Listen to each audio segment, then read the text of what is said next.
Hello, welcome to the channel. In this video, we are going to talk about how to replace battery for Kidde Smoke Detector.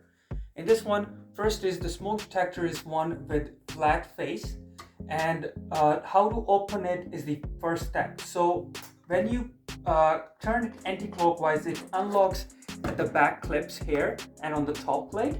And now to remove the wired connection, you just press on the sides and shake it and it comes out.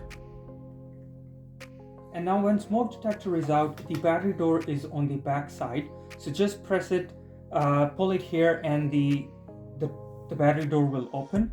Now the battery in this one is 9-watt battery. So to take it out, you just need to hold this yellow strip and take it out, or you can just press on this side and then take it out.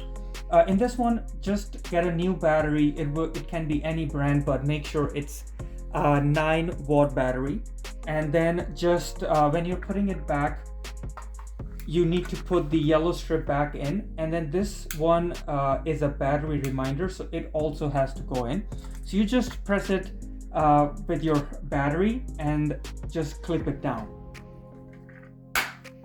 And that means it's locked in.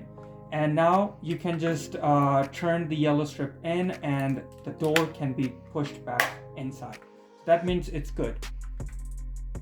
Now after replacing the battery, you just need to put it back. So the same clips and the pin goes on top of the battery cover. So you just put it back and make sure it's properly clipped.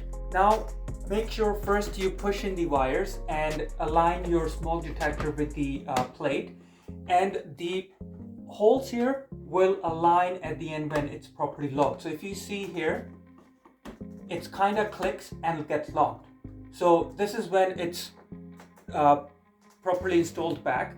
And then there is a test button here. It clearly says test when you closely look. So just press it for 1 second and it will run a test for all the smoke detectors. And that means it's all working. I hope this video helped to solve your issue. If this video helped you, please like and subscribe to the channel. Thank you.